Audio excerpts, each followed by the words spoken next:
Assalamualaikum dan salam sejahtera. Anda bersama saya Nabilah, Khaleeda dan ini Niaga AWANI. Seperti biasa pada jam ini kita akan berikan laporan berita bisnes kewangan ekonomi dalam dan juga luar negara. Jadi kita mulakan dengan perkembangan di Indonesia, di mana Indonesia kini berdepan dengan krisis pemberhentian pekerja yang semakin membimbangkan dengan lebih 60,000 orang kehilangan pekerjaan dalam tempoh hanya 2 bulan pertama tahun ini.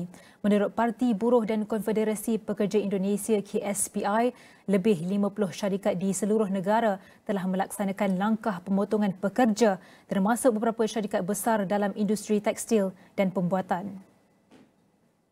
Presiden KSPI Syed Iqbal mendedahkan bahawa sekitar 30% daripada syarikat yang terlibat dalam pemberhentian ini telah diisytiharkan bankrupt, termasuk syarikat tekstil terkenal PT Sri Rezeki Isban Sri Tax. Katanya dalam satu sidang media yang dipetik oleh CNBC Indonesia, gelombang pemberhentian ini amat serius dan dijangka akan meningkat kepada ratusan ribu orang dalam bulan-bulan akan datang. Sektor yang paling terjejas termasuk industri tekstil, pakaian, kasut, elektronik serta otomotif. Antara syarikat yang terlibat dalam pemberhentian besar-besaran ialah PT Karya Mitra Budi Sentosa yang telah memberhentikan 10,000 pekerja serta PT Danbi International, PT New Era dan PT Yuhong Novatex masing-masing memberhentikan 2,000 pekerja. Syarikat lain seperti PT Aditek, Cakrawidyata, PT Duta Cepat Pakar Perkasa dan PT Dupantex juga melaksanakan pemotongan pekerja yang ketara dengan jumlah pekerja yang terjejas antara 500 hingga 1,500 orang. Syed Iqbal menekankan bahawa kerajaan khususnya Kementerian Tenaga Kerja perlu mengambil tindakan segera untuk menangani krisis ini. Beliau mencadangkan pembentukan satu pasukan petugas khas bagi menguruskan gelombang pemberhentian pekerja dan mencegah lebih banyak syarikat daripada gulung tikar. Katanya diharapkan gelombang pemberhentian ini dapat dikawal dan ditangani sepanjang tahun 2025 dengan campur tangan kerajaan. Situasi ini memberi kesan besar bukan sahaja kepada pekerja yang kehilangan mata pencarian, tetapi juga kepada ekonomi negara secara keseluruhan. Ramai pihak berharap agar langkah-langkah konkret dapat diambil untuk mengelakkan peningkatan kadar pengangguran yang boleh menjejaskan kestabilan sosial dan ekonomi Indonesia. Sementara itu, Indonesia menarik semula larangan penghantaran pekerjanya ke Arab Saudi. Menteri Tenaga Kerja Indonesia Ida Fauziah berkata, langkah ini diambil berikutan penambahbaikan sistem perlindungan pekerja asing di Arab Saudi termasuk penetapan gaji minimum. Keputusan ini dibuat selepas perbincangan diplomatik antara kedua-dua negara yang memberi jaminan terhadap pelindungan dan kebajikan pekerja Indonesia. Larangan penghantaran pekerja ke Arab Saudi sebelum ini dikenakan pada 2011 susulan laporan mengenai eksploitasi dan penderaan pekerja domestik. Bagaimanapun, sejak beberapa tahun kebelakangan ini, kerajaan Arab Saudi telah memperkenal sistem baharu untuk memperbaiki kebajikan pekerja asing termasuk sistem kontrak yang lebih jelas dan kawalan lebih ketat terhadap majikan. Menurut Ida Fauziah, Arab Saudi antara destinasi utama bagi pekerja migran Indonesia, khususnya dalam sektor domestik dan pembinaan. Dengan penarikan semula larangan berkenaan, ia membuka peluang kepada kira-kira 600,000 rakyat Indonesia untuk bekerja di negara itu. Pada masa sama, kerajaan Indonesia berharap langkah ini dapat mengurangkan kadar pengangguran. Kedua-dua negara juga bersetuju memperkenal program latihan khas bagi pekerja yang ingin ke Arab Saudi bagi memastikan mereka memiliki asas pengetahuan mengenai hak dan tanggungjawab mereka. Ini bagi mengurangkan risiko eksploitasi dan memastikan mereka lebih bersedia menghadapi cabaran di negara luar. Baik, itu adalah antara isu tenaga kerja yang berlaku di negara jiran di Indonesia. Jadi untuk mengulas lanjut, kita bersama dengan Dr. Fitra Faizal Hastiadi, Ahli Ekonomi Kanan, Semul Sekuritas Indonesia. Baik Dr. Fitra, mungkin pertama sekali kalau kita nak fahami lebih mendalam apa punca utama dan adakah ini bukan masalah eksklusif di Indonesia sahaja dan juga berlaku di negara-negara jiran ataupun di seluruh dunia, mungkin Dr. Fitra boleh jelaskan. Ya Nabilah, jadi ada beberapa penyebab. Ya. Penyebab pertama adalah tantangan dari global demand. Global demand, sebagaimana yang sudah kita ketahui, beberapa tahun terakhir memang kecenderungannya tertekan ya, dengan pengetatan moneter dari Amerika Serikat dengan The Fed yang beberapa menaikkan suku bunganya mulai dari tahun 2022 itu membuat permintaan global itu mengkerut. Dan sampai sekarang masih ada imbasnya, meskipun kemarin The Fed sudah menurunkan suku bunganya. Sampai di awal tahun ini juga proyeksi pertumbuhan ekonomi dunia juga masih dalam keadaan yang tertekan ya. Bahkan World Bank mulai kemudian merevisi ke bawah pertumbuhan ekonominya dari sebelumnya 3% untuk pertumbuhan ekonomi dunia menjadi 2,7%. Dan itu sedikit banyak mempengaruhi beberapa aktivitas industri di dalam negeri di Indonesia. Seperti misalnya ada satu Danbi Internasional yang biasanya memproduksi bulu mata palsu, itu terpaksa harus menutup produksinya, menutup usahanya karena memang tantangan global demand tersebut. Nah, yang kedua, kita juga melihat bahwa ada tantangan di dalam negeri. Tantangan di dalam negeri adalah dari sisi tekanan produksi ya. Bagaimana dalam beberapa tahun terakhir industri itu kontribusinya terhadap GDP terus menurun gitu kan. Nah, khusus di tahun 2024 ada tekanan yang cukup signifikan yang berasal dari volatilitas nilai tukar rupiah terhadap US dollar. Kita melihat sempat mencatat di Indonesia ada beberapa periode kontraksi industri yang ditandai oleh adanya kontraksi di PMI in manufacturing, sempat 5 bulan berturut-turut di tengah tahun lalu, itu yang berasal salah satunya dari sisi tekanan ongkos produksi. Nah, ongkos produksinya satu berasal dari tekanan nilai tukar, yang kedua adalah berasal dari sisi ketenaga kerjaan. Nah, kenapa di awal tahun ramai perusahaan-perusahaan itu tutup, pilot, bankrupt?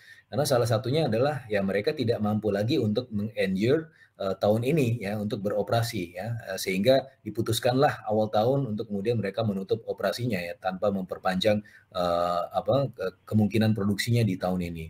Apalagi sepertinya ya hipotesis saya adalah mereka juga ingin menghindari kewajiban untuk membayar tunjangan hari raya yang akan jatuh di bulan Maret dan April ya. Ini yang kemudian kenapa mereka cut loss di awal tahun ini.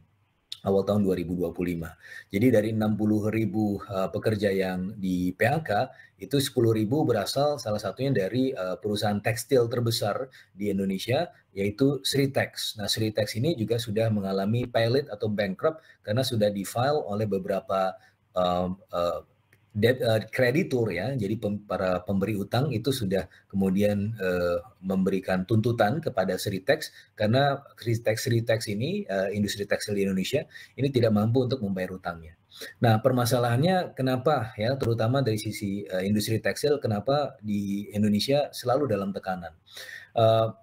Pelajarannya adalah memang dari sisi ketenaga kerjaan. Bagaimana ketenaga kerjaan ini di Indonesia itu relatif tidak sepadan dengan peningkatan upahnya kalau kita bandingkan dengan produktivitas.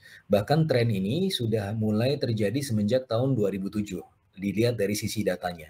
Bagaimana pertumbuhan dari produktivitas stagnan, sementara upahnya itu pertumbuhannya jauh melampaui pertumbuhan dari produktivitas dari labor. Sehingga pada akhirnya ini mengakibatkan tekanan pada industri dan mereka menjadi tidak kompetitif ya di luar negeri. Yang kedua adalah dari sisi kebijakan industri yang ini juga harus diperhatikan. Jadi ada beberapa proteksi di dalam negeri di Indonesia yang tujuannya adalah yang sebenarnya untuk membangkitkan industri dalam negeri. Tetapi ada beberapa proteksi itu yang memiliki kecenderungan yang negatif ya terhadap industri tekstil terutama. Bagaimana impor bahan baku ya untuk produk tekstil dan turunannya itu cukup tinggi tarifnya sehingga kemudian untuk mendapatkan akses input produksi tersebut menjadi relatif lebih mahal gitu kan. Nah, dari situlah kemudian kami melihat bahwa tekanan dari sisi ongkos produksi yang membesar akibat dari proteksi yang berlebihan tersebut itu kemudian membuat harganya menjadi tidak kompetitif secara relatif. Nah, itu yang kemudian membuat perusahaan-perusahaan ini terpaksa harus tutup. Begitu, Nabilah.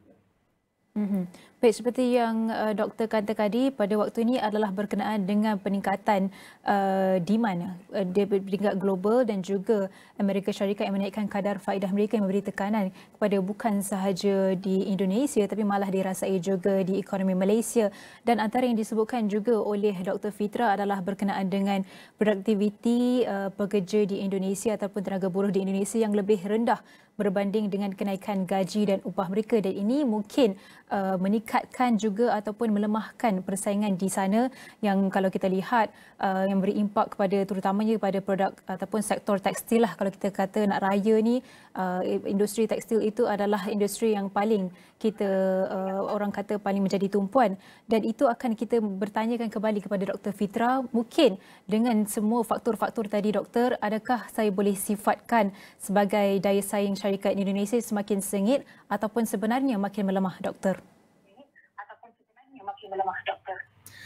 Ya, dari sisi itu kalau tidak ada pembenahan secara struktural dari sisi ketenagakerjaan, maka industri akan selalu berada dalam tekanan. Apalagi dalam hal ini di sisi regional, kita juga akan menghadapi ya, untuk tidak hanya Indonesia tapi ASEAN, produk-produk China yang akan masuk ya secara signifikan ke Indonesia dan ASEAN sebagai akibat dari tertutupnya jalur perdagangan China, ada potensi tertutupnya jalur perdagangan China ke Amerika Serikat. Sehingga barang-barangnya bisa jadi akan dilempar ya ke ASEAN. Dan oleh karenanya ini membuat tantangan tersendiri untuk terutama untuk industri tekstil yang sangat labor intensif. Tapi di sisi yang lain sebenarnya juga pelajarannya dari yang saya sampaikan tadi, bahwa dari sisi ongkos produksi ketika ini mampu dibuat lebih kompetitif, maka sebenarnya tidak perlu harus kemudian takut atau khawatir terhadap kompetisi yang berlebihan dengan China misalnya. Nah, sebagai padanannya di Vietnam, mereka juga di ASEAN itu mampu untuk kemudian berselancar dengan kekhawatiran tersebut, ya kekhawatiran akan adanya terjangan produk China, mereka masih bisa berkompetisi. Dan salah satunya kalau bisa belajar dari Vietnam adalah salah satunya membuka jalur input produksi ya, dari sisi tarifnya tidak dibuat terlalu tinggi sehingga industri dapat memanfaatkan akses input secara murah ya, tanpa harus ada constraint atau hambatan-hambatan tarif yang kemudian membuat harga produknya menjadi relatif tidak kompetitif. Nah, kemudian yang tantangan yang lain yang juga harus diselesaikan adalah bagaimana meningkatkan produktivitas dari labor. Nah, sebenarnya di awal tahun ini pemerintah Indonesia itu sudah kemudian menaikkan upah minimum regional, minimum wage, ya 6,5%. Nah, ini sebenarnya bagus untuk kemudian purchasing power masyarakat yang sekarang memang sedang tertekan dan itu signifikan saya rasa. Tapi di sisi yang lain ada caveatnya, yaitu bagaimana industri harus kemudian menanggung peningkatan upah, yang mana peningkatan upah ini sebenarnya di atas pertumbuhan ekonomi dan inflasi. Nah, sehingga pada akhirnya ini juga bisa akan menekan mereka dari sisi ongkos produksi. Tapi ini sebenarnya bisa dipecahkan kalau misalnya produktivitas dari labornya itu juga bisa meningkat. Nah, permasalahannya adalah untuk meningkatkan produktivitas dari labor itu juga butuh waktu ya, tidak bisa segera.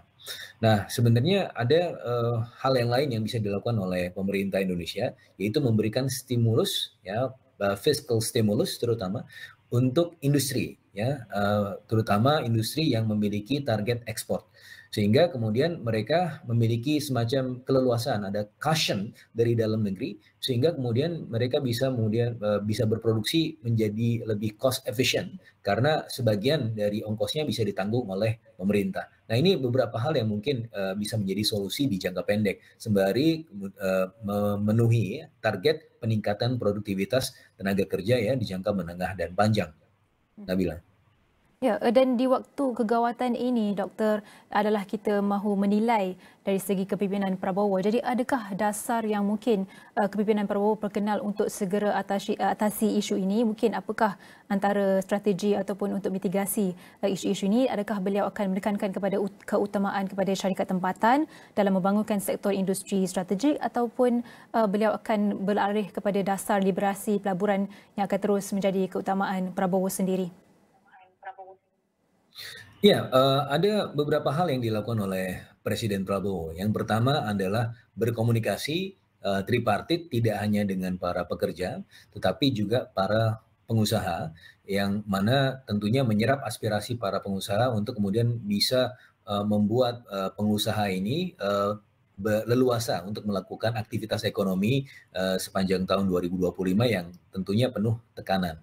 Nah, oleh karenanya ada beberapa solusi-solusi yang ditawarkan. Salah satunya adalah kemungkinan adanya tambahan stimulus ya untuk industri, dan itu adalah sudah merupakan bagian dari stimulus package yang sudah dikeluarkan pemerintah mulai dari awal tahun. Bagaimana fiscal spending itu juga salah satunya dikhususkan untuk industri padat karya, sehingga kemudian menjadi cushion yang diharapkan bagi industri untuk terus berekspansi ya di tahun ini.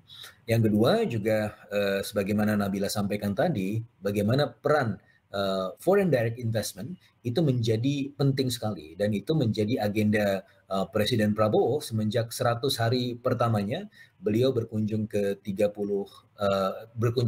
hari ke 9 negara dan mendapatkan komitmen investasi 19,5 billion US dollar. Salah satunya juga berkunjung ke Malaysia 2 kali ya, bahkan ya, untuk kemudian mempererat hubungan regional dan juga mempererat hubungan dengan negara-negara mitra strategis. Nah, oleh karenanya ini menjadi salah satu hal ya yang bisa kemudian diusahakan. Ada dukungan domestik dari dalam negeri dan juga ada tarikan dari luar berupa investasi yang bisa menarik masuk ya ke dalam negeri Indonesia. Nah, itu yang kemudian menjadi salah satu solusi-solusi yang bisa ditawarkan ke depan. Nah, untuk solusi di jangka pendek, terutama dari sisi ketenagakerjaan yang banyak mengalami layoff di awal tahun ini, sebagaimana juga tercermin di data income tax ya, individual income tax PPh 21 yang sudah dikeluarkan, datanya itu memang menunjukkan semacam penurunan. Berarti lapangan kerja di sektor formal yang berasal dari industri memang sebenarnya dalam kondisi yang tertekan. Dan oleh karenanya pemerintah juga membuka channel-channel lain, yaitu mengirim pekerja buruh migran ya, supaya mereka tetap terchannel through, tidak idle, dan bisa kemudian ditingkatkan skill dan capacity-nya sehingga kemudian bisa bermanfaat untuk mendapatkan devisa dan juga mendapatkan manfaat tentunya ya income yang lebih tinggi ya buat para pekerja migran tersebut. Dan yang sudah dilakukan adalah salah satunya membuka moratorium ke Saudi Arabia ya untuk mengirimkan pekerja migrant workers kita. Dan itu adalah salah satu solusi sebenarnya yang sifatnya di jangka pendek. Tapi untuk jangka menengah panjang yang tadi saya sampaikan adalah di jangka menengahnya ada fasilitasi atau stimulus untuk industri padat karya. Yang kedua adalah peningkatan skill dan capacity dari para pekerjanya, ya, merujuk pada apa yang pernah terjadi di Jerman lewat Hartz Reform, yang mana ada pemulihan ya, atau kemudian usaha untuk recover skill and capacity-nya secara bertahap, sehingga kemudian mereka mampu kompatibel dan fleksibel pindah antar sektor. Seperti misalnya ketika industri tekstil sekarang sedang tertekan, tapi sebenarnya ada beberapa industri yang lain yang sedang masuk ke Indonesia. Salah satunya industri EV. Tetapi mereka kan tidak mudah untuk pindah antar sektor. Butuh fleksibilitas ya dari sisi labor. Nah, oleh karenanya di sini pemerintah juga berupaya di jangka menengah panjang untuk meningkatkan kapasitas mereka dengan membuka kapasitas dari balai latihan kerja atau training center dan juga unemployment benefit, sehingga mereka masih tetap bisa terjaga ya kapasitas dan daya dukung ekonominya di jangka pendek. Begitu, Nabilah. Baik, itu sedikit perkongsian berkenaan dengan apa yang berlaku di Indonesia pada ketika ini, dan harapnya Indonesia dapat mampu mengimbangi antara menarik pelaburan asing supaya dapat membangunkan kapasiti peniaga tempatan dan juga industri tempatan supaya tidak berlaku ketidakseimbangan dalam rantaian bekalan. Jadi terima kasih diucapkan kepada Dr. Fitra Faisal Hasjiadi, Ahli Ekonomi Kanan Semal Sekuritas Indonesia, dan segala perbincangan ini akan kami rangkumkan dalam semua platform digital AWANI dan juga ASTRO.com. Jadi kita akan berhenti rehat seketika, kembali selepas ini. Kami warga Kedutaan Besar Malaysia di Berlin, Jerman. Kami di Consulate General Malaysia di Los Angeles. Kami keluarga Malaysia di Mesir mengucapkan Selamat Hari Raya Aidilfitri. Maaf zahir dan batin. Bagi rakyat Malaysia yang bakal beraya di perantauan, anda dijemput untuk menghantarkan salam lebaran AWANI kepada kami.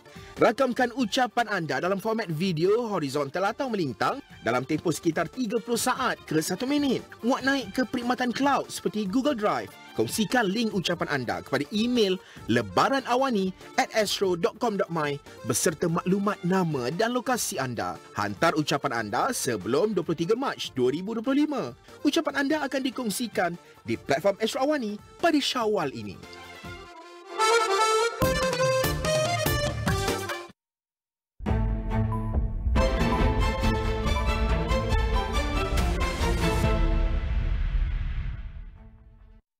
Nak coklat? Hari ni tak boleh. Nanti saya kena dengan mak saya. Pepsodent baharu disahkan halal. Mikrokalsium aktif dan Proflorida kompleks membantu memperbaiki lubang halus akibat makanan manis sebelum menjadi kaviti untuk perlindungan maksimum. Pepsodent. Apa signifikan dengan pengumuman ataupun berita yang keluar dari media China ini berkaitan dengan hasrat Malaysia untuk menyertai gabungan BRICS? Kita mahu dapat lebih banyak umpamanya pelaburan daripada negara China. Kalau melihat kepada Akta Kanak-Kanak 2001, adakah kita terlalu lambat untuk melihat proses untuk meminda akta sedia ada? Kita perlu ada penyelarasan. Kita tak mahu bekerja secara silo. Penyasaran subsidi diesel di Semenanjung tidak akan memberi kesan kepada harga barangan keperluan di Sabah, Sarawak dan Labuan. 660 individu berusia bawah 21 tahun di Sarawak telah diberikan kewarganegaraan. Sarawak kini menjalinkan kerjasama dengan Bank Dunia dalam menjayakan perdagangan karbonnya.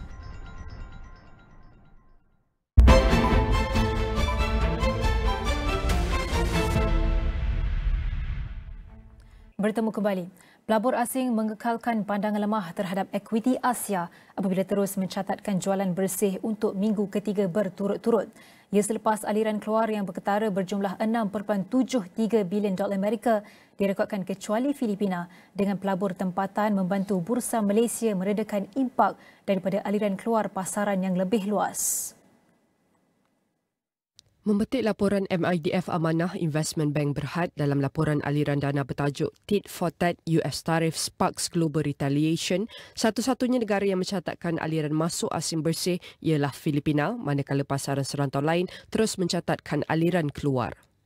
Taiwan mencatatkan aliran keluar bersih tertinggi untuk minggu ketiga berturut-turut berjumlah 3.80 bilion dolar Amerika berikutan pelabur asing menjual saham dengan agresif terutamanya syarikat semikonduktornya TSMC disebabkan kebimbangan global terhadap penilaian saham chip. Korea Selatan menyaksikan aliran keluar bersih sebanyak 1.51 bilion dolar Amerika, India 603.9 juta dolar Amerika, Thailand 248.6 juta dolar Amerika, Indonesia 225.7 juta dolar Amerika dan Vietnam 66.9 juta dolar Amerika. Sementara itu, bursa tempatan mencatatkan aliran keluar pelabur asing sebanyak 1.34 bilion ringgit atau kira-kira 302.4 juta dolar Amerika. Menurut MIDF, penganalisis percaya walaupun ketegangan politik boleh mewujudkan situasi tidak menentu di Filipina, negara tersebut terus menarik pelaburan asing. Dalam negara, katanya institusi tempatan terus menyokong Bursa Malaysia untuk minggu ke-21 berturut-turut dengan aliran masuk yang kukuh sebanyak 1.31 bilion ringgit dalam ekuiti domestik, lebih 2 kali ganda daripada aliran masuk sebanyak 617.3 juta ringgit pada minggu sebelumnya. Filipina mendahului rantau ini dengan aliran masuk bersih sebanyak 32.5 juta dolar Amerika walaupun berlaku ketegangan politik termasuk penahanan bekas Presiden Rodrigo Duterte dan pemecatan naib Presiden Sara Duterte.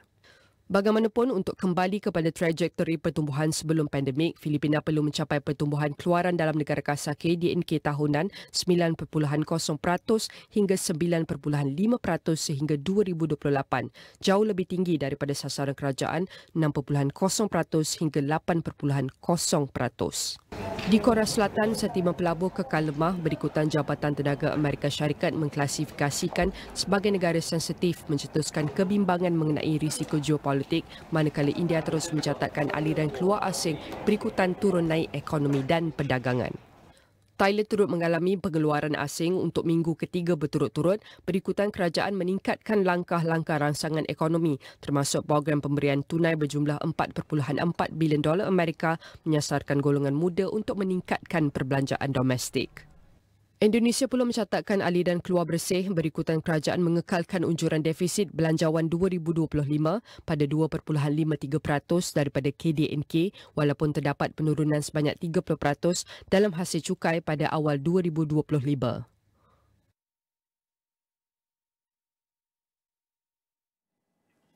Baik, perang dagang yang kini lebih bersifat perang tarif bakal memberi impak kepada perdagangan dan perniagaan global dan tak kala pembuat dasar saling mengenakan tarif antara satu sama lain, usahawan terutama di peringkat kecil dan sederhana antara yang menerima tempias. Jadi kita nak tahu apa impak kepada pasaran dan adakah harga bahan mentah makin meningkat dan adakah inflasi bakal memuncak juga. Jadi kita akan bersama dengan pakar bersama dengan saya pada waktu ini di dalam studio adalah Datuk Seri Abu Hassan Muhammad Nur, Presiden Dewan Perniagaan Usahawan Malaysia, DPM. Apa khabar, Datuk? Terima kasih. Apa khabar, Nabilah? Sihat?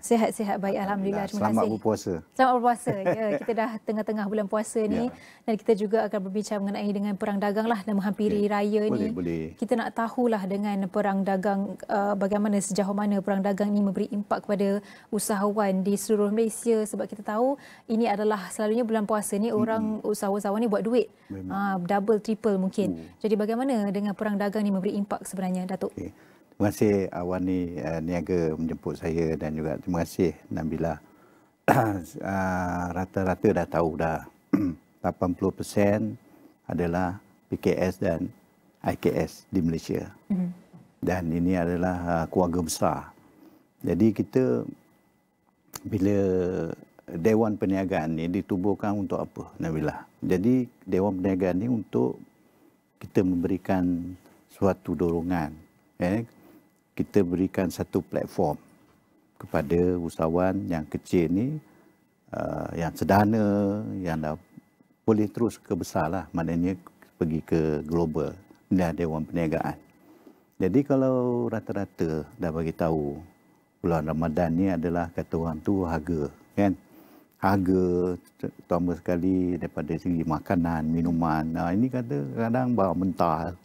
Macam mana boleh terus mendadak naik, kan? Jadi kalau kita tak ada berancang dulu. Perancangan tu penting sebab kita kena buatlah, niaga ni kena ada plan. Dan satu lagi perniagaan ni yang utama dia, kita kena dalam tu. Kalis peluru. Kita berperang ni, kalis peluru dalaman tu kena kuat. Jadi perniagaan ni. Jadi perniagaan ni bila katalah barang tu naik, kita buatlah plan awal-awal. Janganlah last minute kita baru nak beli. Contoh kan, kalau last minute kita beli, memang harga tu akan bernaik, melambung tinggi. Barang mentah contoh. Kita plan lah. Mungkin kita dah biasa dengan supplier tu, kita maintain lah. Mungkin kita beritahu kita nak ambil, mungkin raya ni kita ambil order yang lebih sikit. Mungkin selalu kita ambil 2 kilo, 5 kilo. Mungkin kita ambil lebih sikit, mungkin harga tu kita dapat lebih murah lagi. Kan? Begitu juga dengan lain barang, kan? Bila raya ni, pakaian, makanan, minuman, apa lagi, kosmetik, itu akan automatik. Kenapa pula jadi mahal, kan? Jadi sebagai pengusaha dan juga kita pembeli, kita terus harus ingatlah, maknanya tu tadi saya kata perancangan, plan A, plan B tu kena ada untuk itu. Tapi itu pada waktu sekarang kita boleh kata kita masih di peringkat awal untuk perang tarif ni dan Trump mungkin fokus kepada Mexico, Canada dan China sahaja pada waktu ini dan kita belum merasai secara langsunglah kesannya lagi. Tapi kalau dalam jangka masa panjang, apa perniagaan yang boleh buat, langkah awal yang boleh buat? Kalau tadi mungkin Datuk katakan mungkin boleh orang kata buat perancangan awal, buat strong base dalaman dengan kalis peluru dan sebagainya. Tapi adakah dengan ekonomi terbuka Malaysia ni, adakah kita patut beralih lebih kepada China ataupun mungkin apa perancangan lain, sebab dalam jangka masa pun harga pun akan tetap meningkat. Macam mana kita build strong base tu pun. Jadi apa mungkin Datuk boleh kongsikan?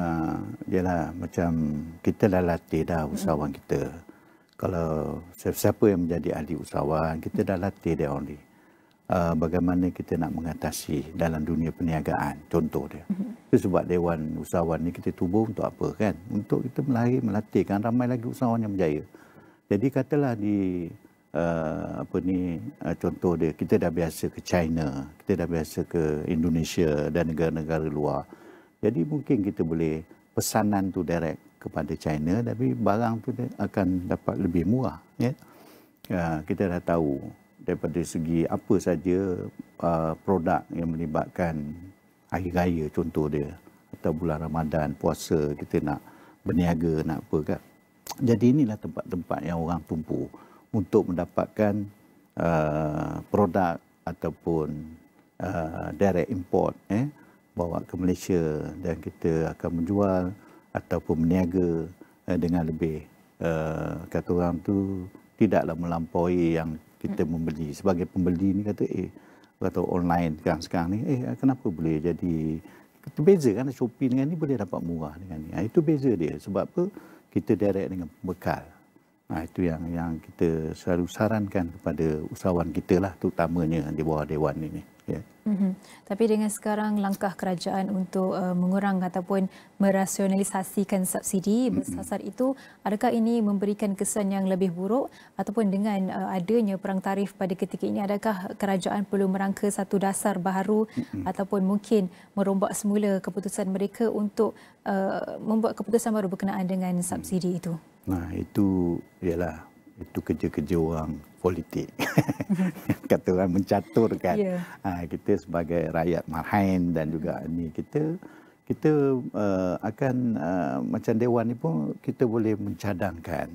Kita buat libat urus, kita mencadangkan kepada kementerian dan juga pelaksana untuk menarik mengkawal selia kan tarif harga ni. Mungkin kita boleh caturkan daripada segi subsidi kerajaan, barang-barang produk harian seperti gula, minyak, beras ni yang selalu masyarakat marhain ni guna. Jadi macam manakah kita nak balance kan dengan apa, pengusaha dan juga pembeli untuk mendapatkan subsidi itu baliklah, contoh macam tu. Itu percaturan personil lah. Maksudnya kerajaan ada percaturan mereka, tapi kita sebagai usahawan pun kena buat percaturan. Kita ada hak bercakap, dan kita Dewan ini akan kita grassroots kita ni. Contoh dia, kita dah turun padang, kita tengok dia orang berniaga, macam mana cara dia orang bersusah payah untuk meneruskan perjalanan hidup dia orang kan. Jadi kita bawa kepada pihak-pihak yang berkenaan untuk kita caturkan dan kita tebarkan kepada mereka ni, kementerian atau kerajaan, bahawa perkara-perkara macam ni terus kita dibincangkan balik, kita duduk semeja.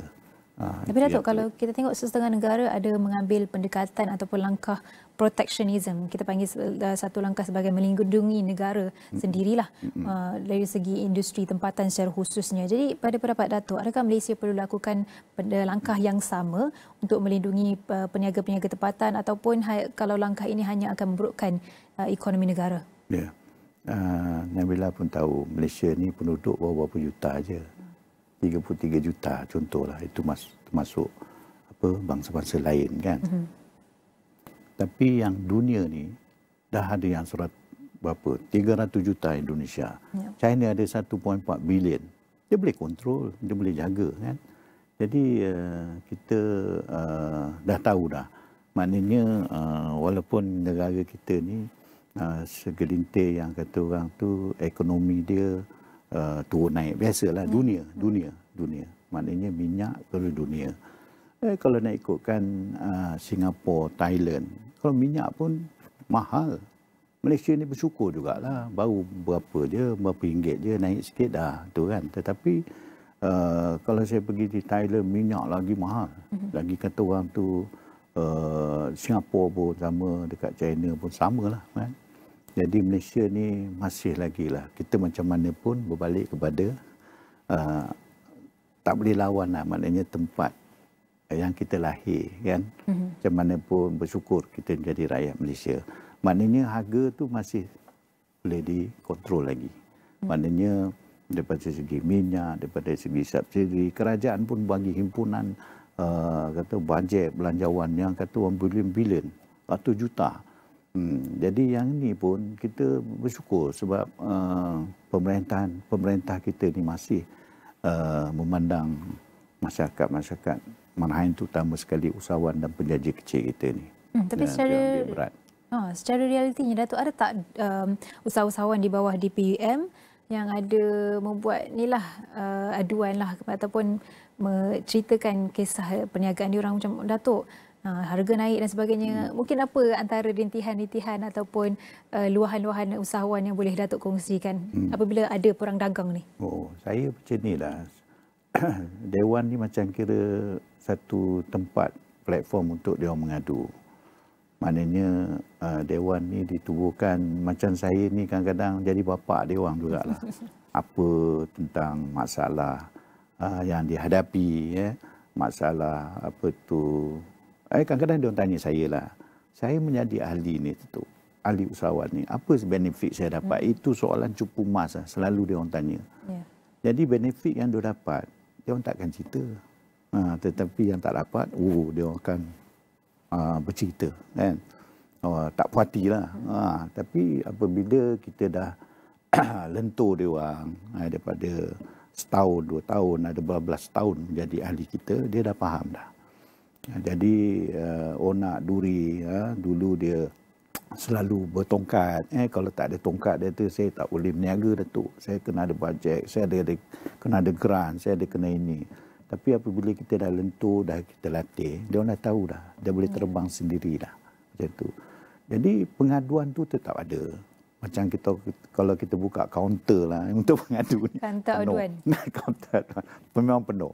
Tetapi Alhamdulillah kita boleh atasi, walaupun Dewan ini adalah satu badan di bawah usahawan platform yang rata-rata menjadi ahli, yang kata orang tu sedikit sebanyak ini adalah platform untuk kita menchannelkan mereka-mereka ini ke sesuatu agensi yang berkaitan. Contoh dia nak dapat dana, kita caturkan di bawah bahagian mana. Nak grant, kita caturkan bahagian grant. Nakkan seminar, kursus, apa lagi, nakkan bimbingan, kita dah bimbing, tak betul juga kita hantar kementerian agensi yang berkaitan. Terima kasihlah kementerian agensi yang berkaitan yang telah membantu selama ini, terutama sekali MARA, Tekun, agensi yang lain yang bersama dengan Dewan yang banyak membantu. Tetapi Dewan ni belum pernah dibantu lagi. Usahawan kita ni memang banyak dia dah bantu. Dibantu, tapi Dewan tak dibantu. Dewan tak ada. Kalau katalah buka, kadang-kadang orang buka Dewan, buka koperasi, mesti nak dapatkan grant. Tapi kita bergerak dah 15 tahun dah, Nabilah. Tapi semua usaha dan network kita yang membuat kita sampai sekarang kita masih berada dalam market. Itu dia. Itu saya nak tahu, Datuk, Dewan juga tak dibantu, tapi usahawan dibantu. Persoalan saya adalah, adakah susah untuk dari segi documentation mendapatkan grant tu, dari segi proses, kalau kita lihat kepada aliran kewangan Dewan sendiri ataupun usahawan sendiri, adakah documentation ataupun proses itu menjadi kesukaran yang memberi impak kepada usahawan-usahawan ni susah nak berkembang? Okey. Pertama sekali, Nabilah, kita dah tahu dah, maknanya kalau nak berniaga, apa yang perlu? Kalau nak berniaga, apa yang perlu? Satu, kita kena ada documentation, terutama sekali daripada segi pendaftaran syarikat. Itu yang pertama. Walaupun dia berniaga belas tahun, tapi kalau tak ada SSM, tak dibantu. Saya dah berniaga dah lama ni, Datuk, tapi tak pernah dapat bantuan. Contohlah, Tapi itulah kita terapkan dalam seminar dan kursus tadi, maknanya SSM perlu. Kalau di syarikat Sdn Bhd, kena ada lagi, kena ada documentation, kena ada dia punya accounting dia kena ada audit dia ada berbagai. Untuk mendapatkan tadi itu, grant dan dana, mungkin grant ni mungkin dia kata, kurang-kurang pun dia kata 3 tahun dalam bidang perniagaan. Jadi daripada situ, documentation dia kita perlu ada lah. Itu yang semua kita kena bagi tahu pengusaha kita bahawa you kena prepare. You kena prepare ni, kena prepare SSM, kena prepare documentation yang betul. Dan apa yang kementerian dan agensi nak tu kita submit. Jika benda tu tak lengkap ataupun ada sebalik dia, Ini bolehlah kita akan laporkan kepada kementerian tu. Tengok, kadang-kadang jangan terlepas pandang. Orang yang betul-betul berniaga, yang ada komplit ni tak dapat. Contoh. Jadi kita kena betul-betul tengok dan lihat perniagaan tu sendiri dan kita pergi cek balance. Betul ke dia berniaga, betul ke kedai ni dia punya, betul ke ini, semua nak kena tengok. Zaman sekarang ni zaman teknologi di hujung jari. Kita waste saja kat mana dah jumpa dah, betul tak? Itu berapa canggih dia. Jadi kita maknanya direct dan juga mendapat info yang tepat. Tapi kalau macam Dewan Perniagaan ni pula bukannya susah nak dapat geran ni. Boleh, tetapi kita kena satu penyusunan dan kita punya capacity kita tu. Pertama sekali dia kata tu ini NGO tak ada bajet untuk geran ni. Kalau syarikat okey. Dia macam itulah. NGO ni yalah biasalah. Kalau you kenal siapa orang politik you kenal, you boleh dapat cepat. Itu biasa. Birokrasi tetap ada, tetapi kita kena ringan-ringankan, hapuskan. Dan sekarang ni orang dah di hujung jari. Apa yang you buat, semua orang boleh nampak. Jadi itu saya mohon kepada kementerian dan agensi, kita kena melihat dan juga kita membuatkan satu lawatan ataupun pandangan ataupun panggillah kita datang. Buat program, buat seminar, apa yang perlu, panggil kita untuk bermesyuarat, untuk kita buat hebahan lagi. So, kita mempunyai ahli yang berbelas ribu, kita mempunyai ini, apa-apa pun, kita boleh menolong. Kita networking kita ni lagi ramai, lagi besar, lagi kembang. Kan, tak mestinya kita duduk di kampung tu saja. Kalau tak ada kat sini, kita ada. Saya dah 15 tahun ke China. Kita ada pasaran di sana. Dan juga di Indonesia baru dah 2-3 tahun dah kita terokai. Saya ni peneroka. Teroka negara ni saya pergi tempat lain. Teroka pergi tempat lain dan membawa bala tentera untuk berperang. Contoh, berperang tu maksud kita bawa produk, promosi, expo, pameran, B2B, simposium kita bawa. Jadi kementerian dan agensi perlu melihat kita dah bawa ni tanpa ada bantuan mana pun kita boleh pergi. Kan? Jadi kalau usahawan kita pergi tu mungkin kita akan endorse. Dia telah berjaya dekat expo ni, dia yang dapat. Mungkin ada belah ihsan lah kepada kenapa ni usahawan tu dia akan bantu balik dalam persatuan dan dewan. Itu saja. Tadi Datuk sebut Indonesia pun ada isu sekarang ni. Memberikan kerja secara orang kata jumlah yang banyak. Dan dia pun ada masalah ekonomi mereka sendiri. Tapi apa yang kita boleh cakapkan itu adalah kesan daripada keputusan ataupun demand global seperti yang Dr. Fitra katakan. Kesan daripada Perang Dagang Amerika Syarikat. Dan mungkin berbahagikan lebih kurang 2 minit terakhir ni sedikit pesanan ataupun nasihat kepada usahawan-usahawan di luar sana, mungkin bagaimana untuk menguruskan kewangan syarikat mereka dengan lebih bijak, terutama dengan ketidaktentuan ekonomi pada waktu ini. Kita tak tahu sekarang mungkin kita dapat saksikan kenaikan tarif untuk aluminium, steel dan sebagainya, tapi tahun waktu akan datang kita tahu apa pula lagi yang akan dikenakan oleh Trump sendiri. Jadi mungkin apa nasihat daripada Datuk untuk usahawan-usahawan di luar sana? Yalah, kita negara-negara besar ni dia ada sebagai kata orang tu ibaratkan dia macam satu nak kontrol ekonomi kan. Jadi negara-negara besar. Jadi kita ni pun kena lihat juga. Maknanya usahawan ni, saya tak payah cakap orang luar lah, dewan saya sendiri kan. Maknanya usahawan di bawah kita ni pun dulu berniaga kecil aja. Sekarang dah pergi ke besar, dah ada kilang sendiri, dah ada produk sendiri, dah ada branding sendiri, dah popular dalam influencer, TikTok, popular. Sampai follower sampai 40,000, 70,000, 7 juta pun ada. Saya pun terkejut tengok kan. Tapi benda macam ni kita jangan mudah lupa. Walaupun kejayaan kita di tinggi langit mana pun, kita kena berpaksikan dari mana kita asal usul kita balik ke pangkal jalan. Itu dia. Jadi sempena Ramadan dan ini janganlah kita nak berniaga, kita nak untung ataupun bulan saya pergi juga Nabilah dekat bazar-bazar Ramadan kan. Saya tengok periuk baru, dapur baru, ini baru berniaga ni. Semua nak cuba nasib. Nak cuba nasib berniaga. Tetapi kita perlu lihat persaingan kita pun banyak kan. Dalam online, offline kan banyak. Betul. Tapi kita kena ikhlas dan juga menjual barang-barang tu kena yang kalau kita rasa sesedap mana pun maintain kan.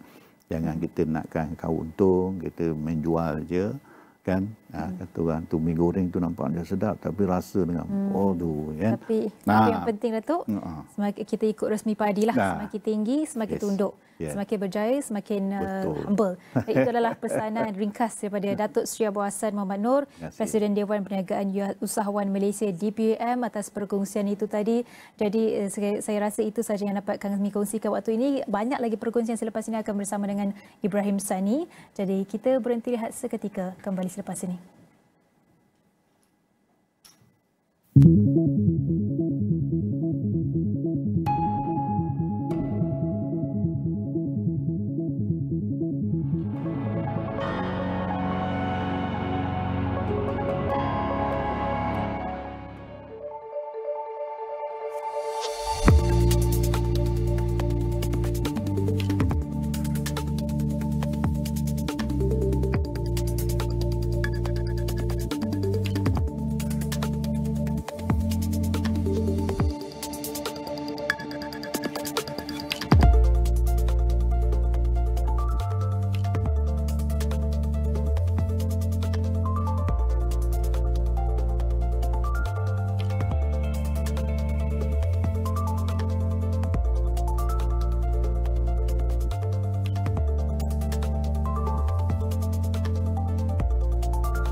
As we continue to get further and further advanced with technology, machine learning, AI, all of these really great tools that are coming forward in manufacturing as well as business, we have to figure out how we step away from just simply making cases of mayonnaise every day and how we learn to embrace some of these tools to help make people's jobs easier. As we do that, we're able to free up some of their time to then start focusing on other maybe more transformational or productive uses of their time.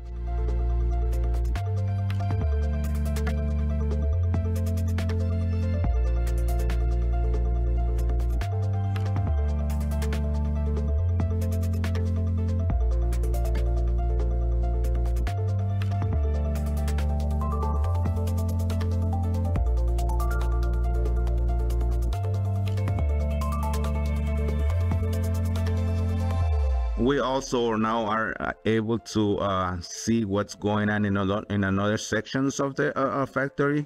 Through this system that we've been implementing on the technology, we can open our laptops and see how the different equipments are performing, if they are in the need of maintenance or if something is not performing correctly.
That idea that there are some things that women just aren't suitable to do. Either they're not good enough, or they're not clever enough, or well, these are just really things for men to do. Now, that differs between different countries as to how that plays out, but it is a big obstacle. And when it comes to the positions of power in a country, whether it's politics or economics, one finds that the barriers to women are greater than the barriers of entry to men. So women often lack confidence, partly because they absorb the stereotypes themselves. So more to help women build confidence, more that role models that women see you can succeed, that makes a huge difference.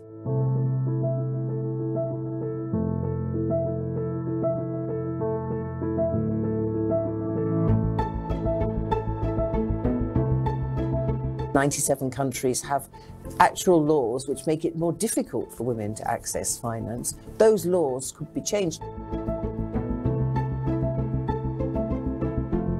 There's a lot more that we could do, or the finance industry could do, to start tailoring their products to the needs of women. For example, women often prefer short-term rather than long-term loans. There are still countries in the world that require the sort of security for loans which women don't actually have the legal right to possess. Finance seems to have been devised with a certain male model in mind, and it doesn't necessarily work for a female model who has other demands upon their time, including, of course, the demands of unpaid care.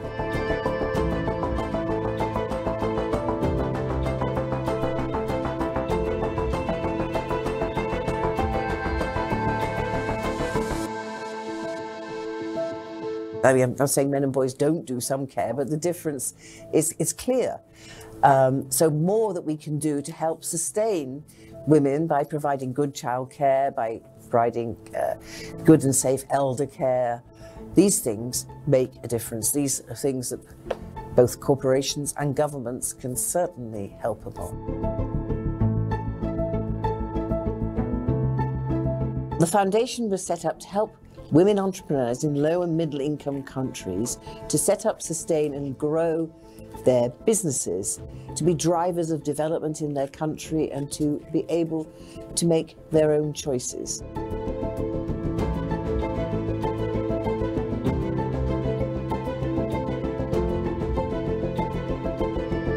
Technology is still such a crucial tool that can enable women to get access to the skills which otherwise they might not have access to the networks and the markets that they may not otherwise be able to find, and of course also to find mentoring and support from all over the world.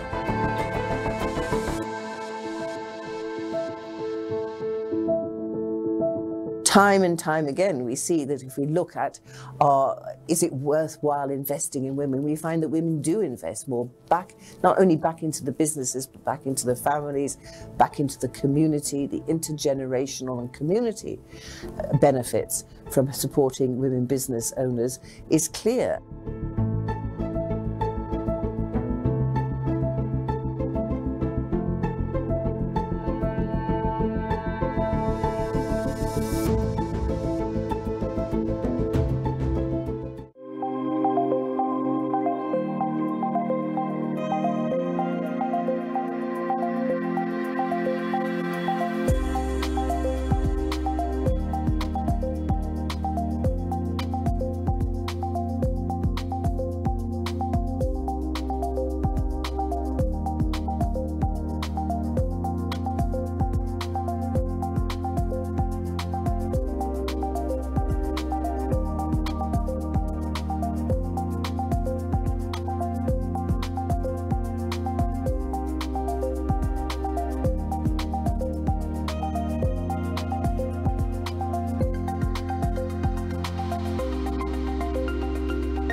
There's a small, incredibly small window of opportunity. What do you do with that opportunity? Do you find a way in which to engage with the key actors? Do you find a way in which to not just lay down conditions, but show them a pathway in which they can deal with disorder?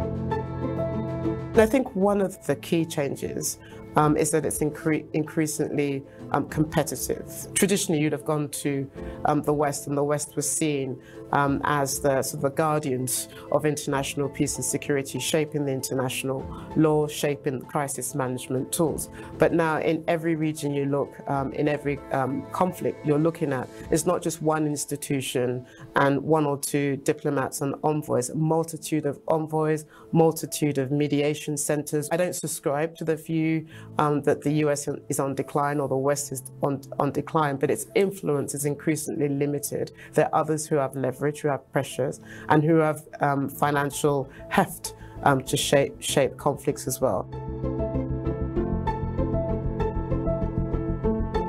And I think one of the biggest changes to peacemaking also is the technology that we're seeing of warfare. So drones, remote warfare, the combination of AI and drones. And we're seeing the devastating effect of that in Gaza, for example, in Sudan, in Ethiopia as well. And that really does make peacemaking more difficult, more fraught, and at a time also where actors also don't necessarily believe in the traditional tools of peacemaking as well.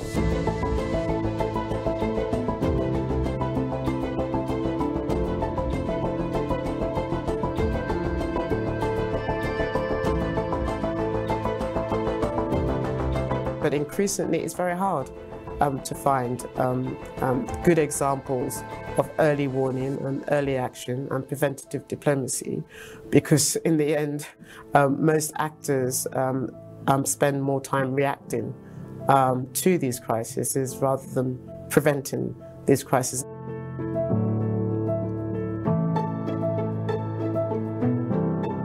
If you want a peace process to stick, if you want it to be viable, if you want it to lead to a more sustainable outcome, you cannot ignore the local dynamics, you can't ignore historical, long-term grievances, you can't ignore the various communities, and you can't stitch an outcome from the outside.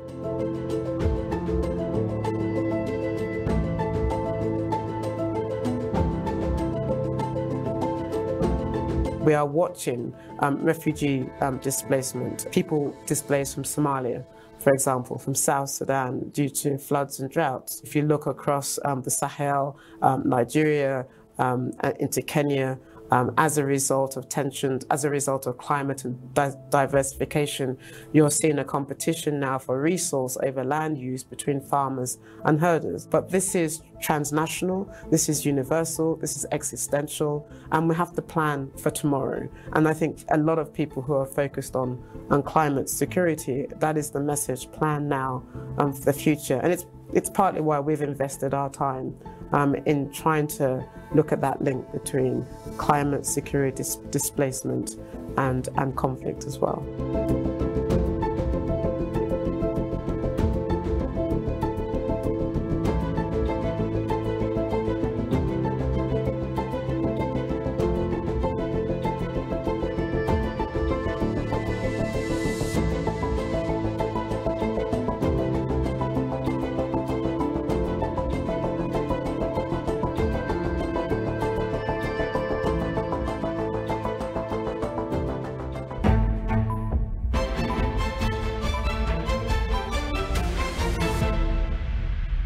Saya, jangan tinggalkan Daya. Dia ada perempuan lain. Mahligai gagal dibina. Macam mana aku boleh ada kat sini? Adik dah bangun. Nama adik siapa? Ni ke Abang Syukri. Cinta yang saling melengkapi. Ingatan abang makin hari makin merosot. Abang nikmat terbesar padamu. Kini mula dicemburui. 1000 tahun, Rabu dan Khamis, 9 malam. Di Astro Ria dan Astro Go.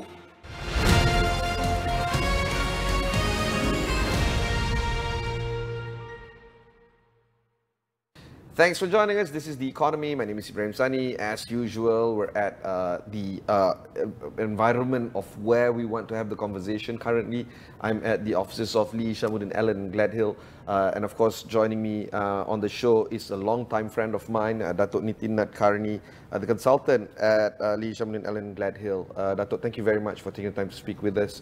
The last time we spoke, it was more of the precipice of what the decision is going to be when it comes to the Sulu case. Right now, last month, we've seen how Malaysia has welcomed the ruling on the High Court of Justice of Madrid, stating that reinforces the government's commitment to defending the country's sovereignty and immunity against the Sulu claim. Generally speaking, we're accepting the fact that the toss out of the claimants are now done and final. Do you yourself welcome this kind of result? Yeah, well, good morning, and thank you so much for coming to see me and inviting me onto your show again. Yes, I mean, what's happened is a heartening change of events from the disastrous situation we faced a few years ago when you had this enormous award for billions of ringgit, potentially registrable in 172 countries around the world, and usable not only against the government of Malaysia, but things like Petronas, QAP, EPF, all of the assets owned by the government and other government agencies. Potentially, I mean, there were defenses, but potentially enforceable against them. So now we've had a complete, the government has had complete victory, I think, in every jurisdiction in which this arbitration award is being considered. In Spain, the Spanish court said the arbitrator should never have been appointed. They revoked his appointment. When he refused to comply with the order revoking his appointment, they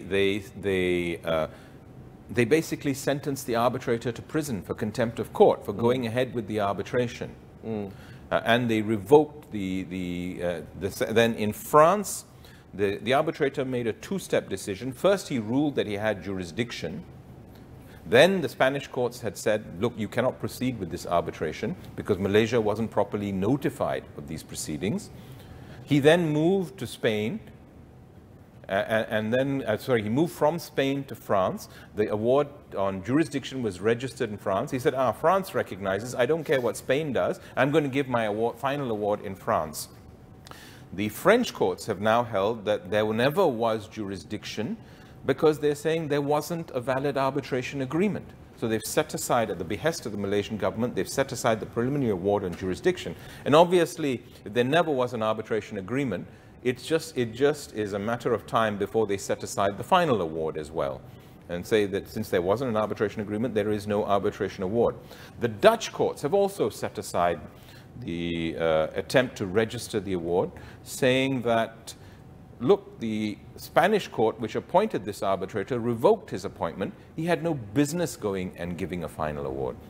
So it has been, so far, a complete victory for the Malaysian government on every front that they have fought this case. The last time we had this conversation, you said that there is a possibility that the arbitrator can just shop around for any other jurisdiction that will give him the airtime. Well, there's two things.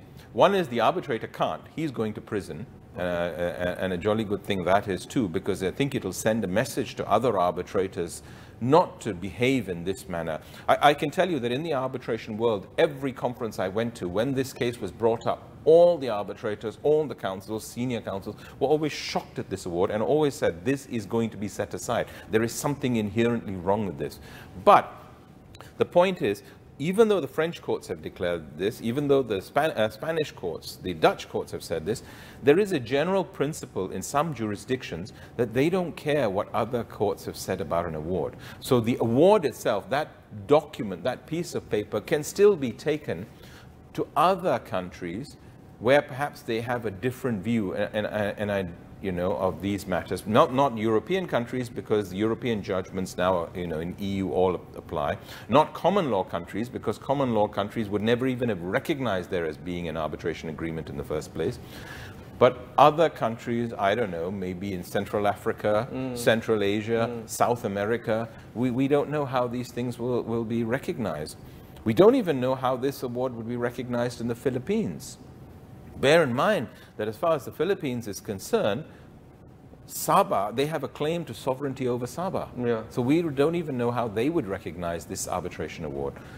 So that is the problem with an arbitration award. If it is not nipped in the bud, if you don't nip the proceedings in the bud, once the award is issued, you may have to fight in 172 countries, each of which has a say in whether they wish to recognize that award or not. Do you think that the government of Malaysia has had ample time to take lessons from this and not just talk about the sovereignty of how Malaysia's borders are going to look like, but how we operate, generally speaking, in the future? I would love to think that the Malaysian government would learn lessons from this. But does history teach us that the Malaysian government learns, or do they just say, okay, problem solved, now let's get on with life? I have not seen any indication of structural changes by the Malaysian government. Let's look at what started this. You had the Lahad Datu intrusion. We'd been paying on this lease, installments or whatever, annual rent on this lease for years. You had the Lahad Datu incursion. As a knee-jerk, what I might call a Donald Trump response, the Malaysian government said, we're not going to honor this lease anymore. There was no thinking, there was no taking of legal advice as far as I know, no consideration, what are the implications? It was just like a Donald Trump. But we're not America, we can't behave like Donald Trump. They just said, we're not going to honor this, and that's all there is to it. That's what triggered the arbitration award, the arbitration being brought out. Then when those proceedings came, the attorneys general didn't take it seriously as they should have, or at least it appears to me that some of the attorneys general did not devote the resources that they should have to this. We used to have a very fine international division in the attorney general's chambers that would look at international treaties and international. We may still have, I don't know. Yeah. But you know, I'm not sure that we learned or we learn. And the example I always give is the Pulau Batu Putih dispute. Did we learn to make structural changes in how we approach matters because of that? If you look at Pulau Batu Putih, there's a fascinating book written by a Singaporean, Professor Jayakumar, who was one of the counsels. He says that Singapore started preparing for the Pulau Batu dispute in the 1970s. They delegated a team of people who was going to look at this dispute. And these were people who were doing their masters or whatever in UK at that time. They sent them off to Kew Gardens. They were on scholarships, told them to research this. These same people were kept in charge of this same file. They joined the government services. They looked at this file all the way till they retired. And after they retired, they were called back. So you had that complete continuity for 35 years where they knew exactly what was going on.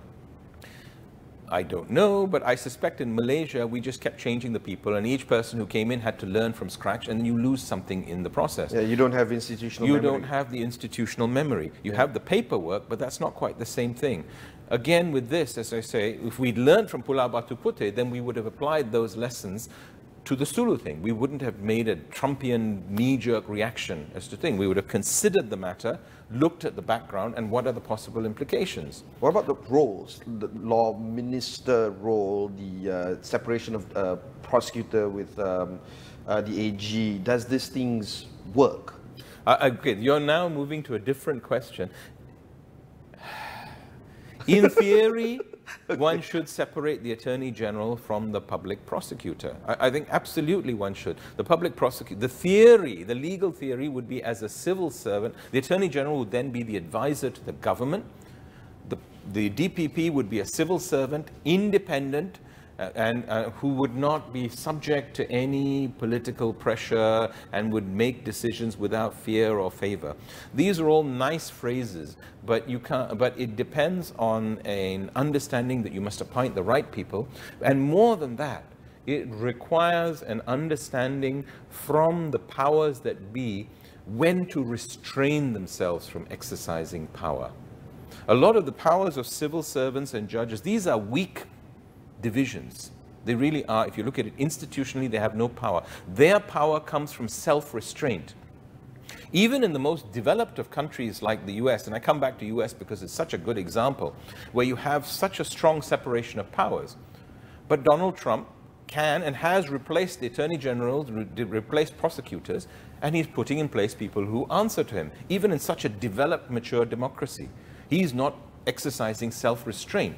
So in a country like Malaysia, which is a young country where we're still finding our way, If the powers that be don't exercise self-restraint, and there is a lot, then all these institutional reforms won't make a difference.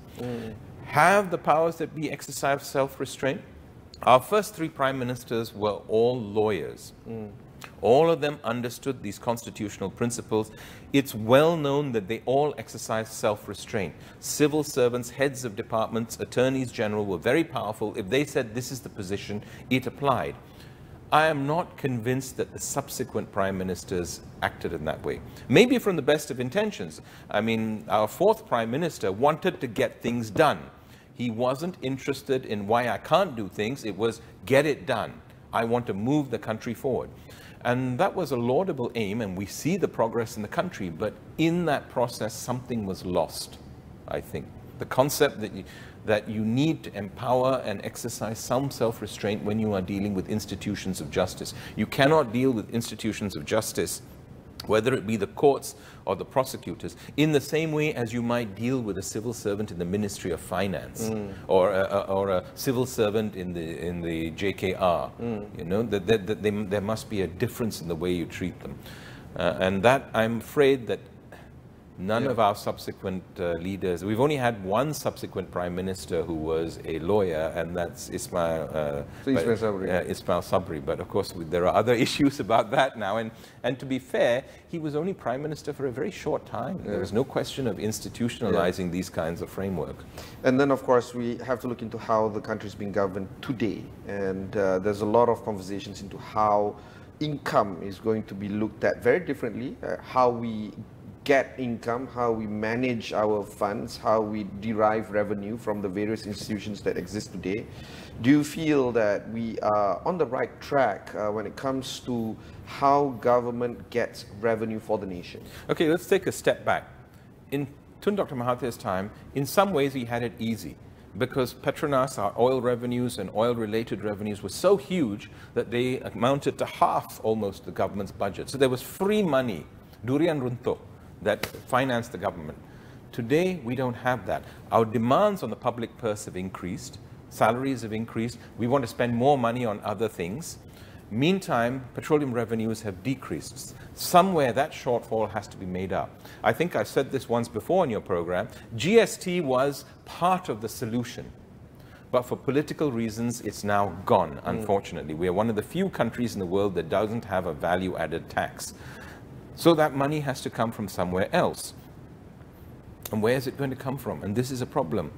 I think a French finance minister in the 16th or 17th century, Colbert, once said that the art of taxation is the plucking of the maximum amount of feathers from the goose with the minimum amount of hissing. What seems to be happening now is that the inland revenue is not only plucking feathers, but I fear that they may be slaughtering some of the geese that are there with the somewhat aggressive approach that has been taken in the past few years. I've had this conversation, especially in the past year, I've had this conversation with some of my foreign investors who have businesses here, and they are saying, well, we are reconsidering because tax is an important reason why we relocate or we allocate our businesses, particularly our head offices, in any particular country. And if the tax regime becomes unfavorable here, then we will relocate to another country. The world is open to us. So there is that problem that we have. I think there needs to be, if we are to have an aggressive tax department, and you know, I accept that sometimes revenue has to be aggressive, and they have to catch people who are evading, not avoiding, but evading taxes. Because when one person evades tax, that means those who pay their taxes are bearing an unfair burden. But there must be a proper recourse, and that is what we are lacking. There is no proper recourse mechanism against the activities of the inland revenue. The Parliament has said, if you don't like what the inland revenue does, go to a special body called the Special Commissioners of Income Tax, or if you don't like what Customs is doing, go to a special body called the Customs Appeals Tribunals. But these cases take a long time. Last year, I finally got a decision in a taxpayer's favor. This is 2024, in respect of an assessment that arose from income in 2006. There's a famous phrase, justice delayed is justice denied. And 18 years is a huge delay. You must have a recourse against whatever the revenue does, but where you can be heard within 6 months, 9 months, 1 year, 2 years maybe. Fair enough. But in that case of yours, were there any interest paid? No. So when we finally get back the money, there's under the law, the Inland Revenue just gives you back your money. They don't give you any interest. The cost they pay is minimal. So taxpayers, basically you're kept out of your money. In that case, I think the assessment was actually in 2012. You're kept out of your money for 12 years, and you get back money today. And I think all of us know that money 12 years ago was worth more than money today. And sometimes it's 15 years. And there are delays along the process, and these are sometimes, I think, the Ministry of Finance creates institutional delays. So when I started practice in 1985, if the revenue made a decision and you appealed, within 6 months the case had to go to the Special Commissioners of Income Tax. Now that has been extended to a year. Now, once it gets the Special Commissioners of Income Tax, they have to hear the case. For that, they need sufficient manpower. And when you have a very aggressive Inland Revenue, you must therefore have enough judges at the Special Commissioners that they can expeditiously hear the appeals. We don't. We don't have enough judges. The judges who are there are under tremendous pressure. That means it takes time to get your hearing. The judges then have to find the time to decide your case. They then have to find the time to write a judgment, because until they write a judgment, you can't go to the next stage of appeal, which is the High Court. So I'll give you an example of a case we argued, I think, in 2022. The decision came out in December 2023, and I've just had a letter from the Special Commissioner saying they will only give us the written grounds of judgment in December 2025, which means I probably can't have my appeal heard in the High Court until 2026, and then there'll be appeal to the Court of Appeal. So you imagine how long that process is. Sorry, there's a common theme I'm picking up here, Dato'. Not enough resource allocation at the AG's office or the AG's chambers when it comes to international borders. There's not enough resources for Inland Revenue Board to look at the cases. There's not enough resources at the tribunals to hear those cases. There's not enough resources among the judges. It seems like there's not enough resources everywhere. So this is what I mean about recourse. They've beefed up the enforcement arm of the Inland Revenue. Fine, all good, I accept that. You do need to raid some people. Some people will not pay tax if they don't have to, and you do need to go after these people. Some people, you know, will keep 3 sets of books, and the only way you can catch them is if you actually go to their office in a team of 20 or 30 people and look at those books. All well and good. I support going after these people. But often, these things are not properly done. So if you're going to beef up your enforcement arm, you must also beef up your recourse arm. You must beef up the number of people. You must expedite the speed with which the appeals or challenges are heard. You must put time limits for the courts to hear those appeals and dispose of the appeals. And to be fair, you must then give the courts the resources to hear those appeals and dispose of them in that time limit. Otherwise, it's basically a one-way street. I can raid you, I can demand the money up front, because that's our law. You pay first and argue later. And then the Ministry of Finance, which governs the allocation of resources to hear the appeals. This is not the judiciary. Special Commissioners of Income Tax is not a court under the control of the Chief Justice. It's not appointed by the Minister of Law. The number of judges in the Special Commissioners of Income Tax is appointed by the Minister of Finance, who is also our Prime Minister, and has been for years always and they don't appoint enough judges in the Special Commissioners of Income Tax. So you beef up enforcement, you slow down recourse. Is that fair? Is that fair? So, you know, and I remember us speaking to somebody very senior about this, and the answer that was given was, oh, well, your clients are very rich, they can do national service. That's not the answer. No, that's not the answer. If you want them to pay more tax... Economic standing of a client is not the precursor to having fair and justice. And it may be that my clients are rich, but not every person who's unfair with tax assessments is rich. That's number one. But number two, if you want to raise more tax, do it properly according to the rule of law. Amend the law in Parliament. You know, there's a number of cases over the last few years that I've won in the courts, and Parliament has amended the law to get around it. Fine, that's the role of Parliament. That's how you do it. You don't do it by choking off the recourse mechanism that's given to taxpayers. There is one further recourse mechanism, which is you can bypass this whole special commissioner process by going direct to court for judicial review. Oh, okay. You can. And the courts have said, because Parliament has created a special mechanism for recourse, you should at first instance go there. Only in special cases will we hear you directly. And that's legally correct. Yeah. But you know, so in some cases they will give that mechanism, but by and large the courts say, look, Parliament has said you go to this mechanism, you deal with it. There is a special court of specialist judges to hear this. Go to them. That's the law. Do you think that the situation is going to get more dire, or there are some hints of how this situation is going to be corrected? No, it's not going to be corrected. Unfortunately, nobody is looking at it from the perspective of the taxpayers. Nobody is considering the macro position that taxpayers look at these things as one of the factors. It's not the only factor, but it's one of the factors they consider when they're investing in a country. If I invest in a country, I mean, let's take a step back. It is well known, the UN has written papers, the Nobel Prize last year was given to people who talked about why some countries are more successful economically than others. And one of the important factors is the security of your economic rights. Countries which have secure economic rights, secure recourse against governments that seek to confiscate their economic rights, have faster economic growth overall. How do countries seize your economic rights? An important factor is taxation. What is taxation? It is seizing a portion of your property.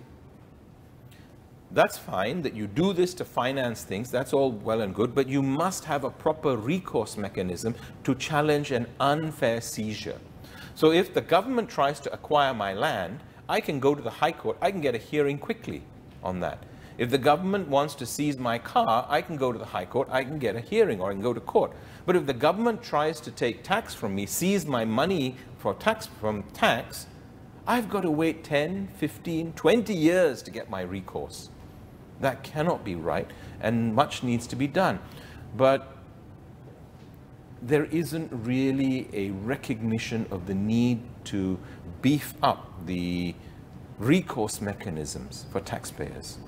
The courts, the government did a wonderful thing in the last 15 to 20 years by beefing up the courts. You know, in the 1990s, it could take you 15, 20 years to get a case heard through the courts.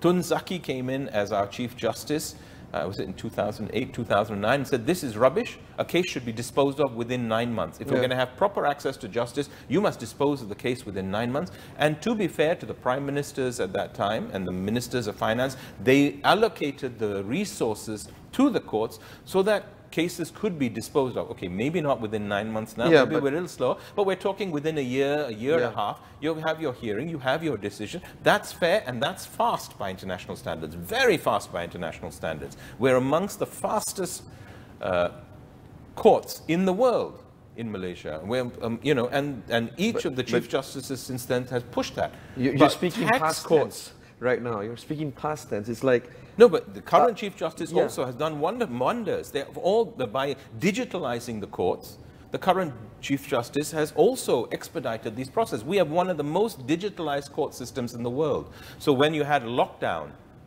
all over the world during COVID, all over the world, Hong Kong, whatever, their courts were shut down. Our courts were functioning because everything was online. The judges could work from home. The lawyers could work from home. And everything could be done online. That was fabulous, and that was the current Chief Justice, and I have no doubt that the next Chief Justice will also promote this. But when it comes to tax, which is not under the purview of the Chief Justice, but under the purview of the Minister of Finance, nothing has been done. The processes today in 2025 are as slow as they were when I started practice in 1985, or slower.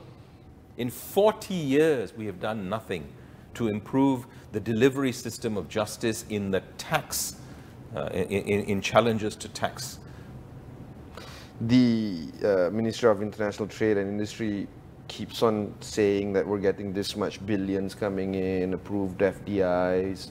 Clearly that is indicative that foreign investors are not shying away from our markets. Is that something of a counter argument to the assertions that you're making right now? No, and it's not.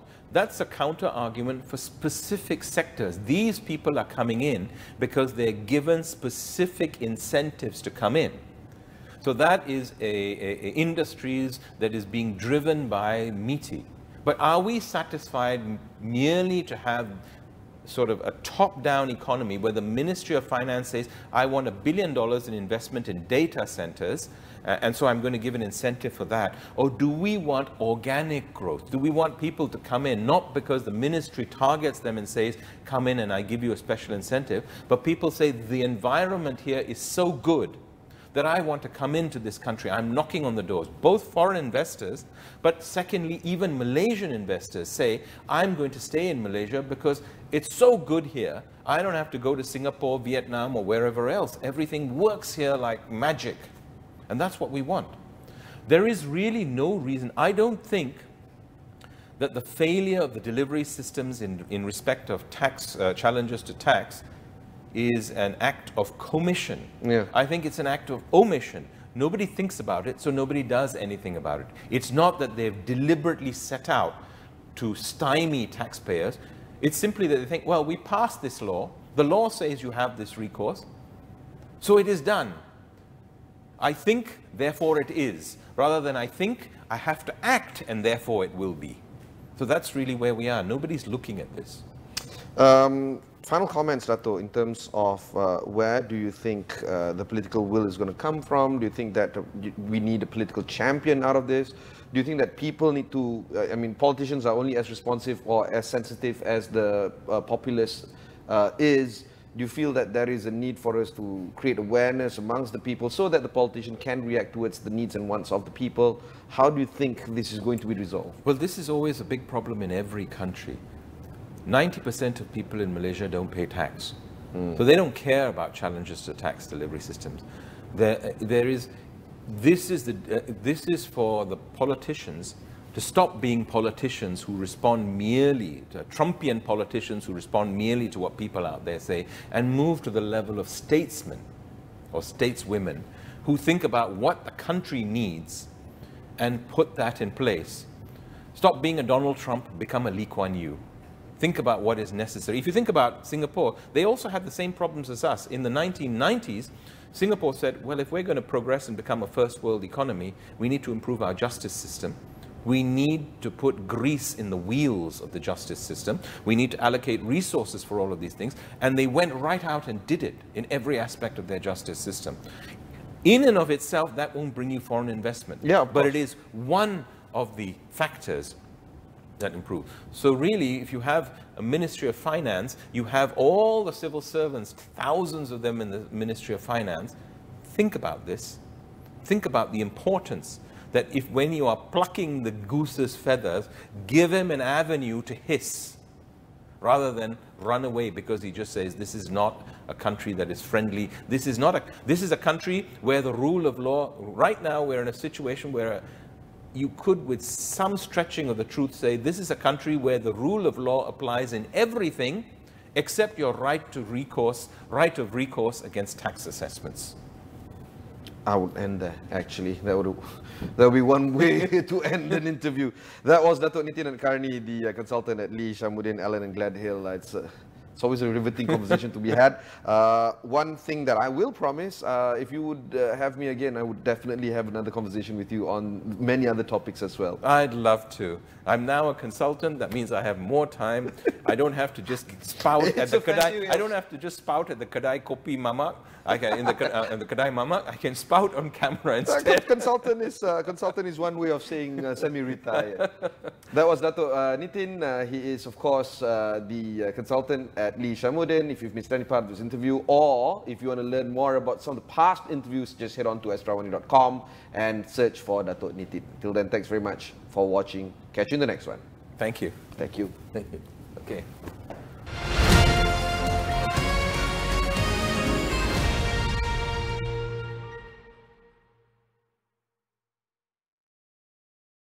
Di dalam